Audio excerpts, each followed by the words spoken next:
Cinema ഇങ്ങനെ ആഘോഷിക്കപ്പെടുമ്പോൾ സിനിമയിലെ പൊളിറ്റിക്സില് അസ്വസ്ഥരാണ് ചില സാഫ്രൺ കോമ്രേഡ്സ്. ഈ വ്യവസ്ഥിതിയിൽ ഞങ്ങൾക്ക് വിശ്വാസമില്ല. സിനിമയിലെ ഗുജറാത്ത് കലാപത്തെ കുറിച്ച് പറയുന്നത് ഇഷ്ടപ്പെടാത്തവർ സോഷ്യൽ മീഡിയയിൽ പാടി നടക്കുന്നതിനെ കുറിച്ച് ബിൻസി പറയും. എന്റെ ദൈവമേ, ഇവന്മാരിത് എന്ത് ഭാവിച്ച? നാടാകെ എമ്പുരാൻ തരംഗമാണ്. എന്നാൽ മലയാള സിനിമയുടെ സന്തോഷത്തെ കെടുത്തുന്ന ചില ശ്രമങ്ങൾ സാമൂഹ്യ മാധ്യമങ്ങളിൽ നടക്കുന്നുണ്ട്. ചിത്രത്തിലും വർഗീയത കാണാനുള്ള ശ്രമമാണ് ചില കോണുകളിൽ നിന്നുണ്ടാകുന്നത്. നമുക്ക് കൈവന്നിരിക്കുന്നത് ഒരു സുവർണാവസരമാണ്.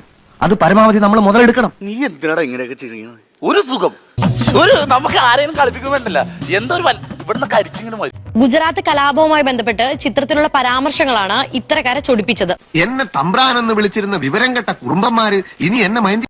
സിനിമയ്ക്ക് ലഭിച്ച നല്ല പ്രതികരണങ്ങൾക്ക് പ്രേക്ഷകരോട് നന്ദി പറഞ്ഞെത്തിയ പൃഥ്വിരാജിന്റെ പോസ്റ്റിന് കീഴിലും ഇത്തരക്കാർ കമന്റുമായിട്ട് എത്തിയിട്ടുണ്ട്. എന്റെ തടി ചീത്തയായാലും നീ നല്ല പേരെടുത്തല്ല. അത് പോപ്പുലർ ഫ്രണ്ടിന് വേണ്ടി എടുത്ത സിനിമയാണെന്നും ഗുജറാത്ത് കലാപത്തിൽ വെന്തു മരിച്ച കുഞ്ഞുങ്ങളോട് നീതി പുലർത്താതെ തീവ്രവാദികളെ വെളുപ്പിക്കാൻ നടക്കുന്ന ശ്രമമാണെന്നുമാണ് ഒരു വിഭാഗത്തിന്റെ ആക്ഷേപം. ഇതാണ് തെറ്റിദ്ധാരണ എന്ന് പറയും. ചന്ദ്രൻ, നീ എന്താ ഇങ്ങനെയൊക്കെ പറയുന്നേ? ഞാൻ എങ്ങനെ പറഞ്ഞോടാ? എന്നാൽ ഗുജറാത്തിൽ കലാപം സൃഷ്ടിച്ച് അധികാരത്തിലെത്തിയവരെ തുറന്നു കാണിക്കുന്ന സിനിമയാണെന്നാണ് മറ്റൊരു. ഇതൊരു ഹിന്ദുത്വ വിരുദ്ധ സിനിമയാണെന്നും ചിലർ പറഞ്ഞു വെക്കുന്നുണ്ട്. ചില സംഘപരിവാർ അനുകൂല ഗ്രൂപ്പുകളും സിനിമയ്ക്കെതിരെ രംഗത്തുണ്ട്. അതുകൊണ്ട് തന്നെ താൻ കയറി വന്ന് എന്നെ അപമാനിക്കുന്ന രീതിയിൽ സംസാരിക്കുന്നത് എനിക്കിഷ്ടമാണ്.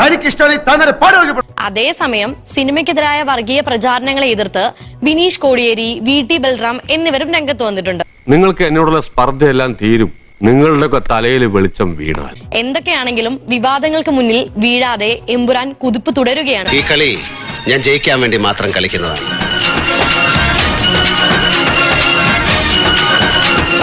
അതുകൊണ്ട് തന്റെ പിന്നിൽ ഒരു ശക്തിയായി ഞാൻ ഉണ്ടാകും.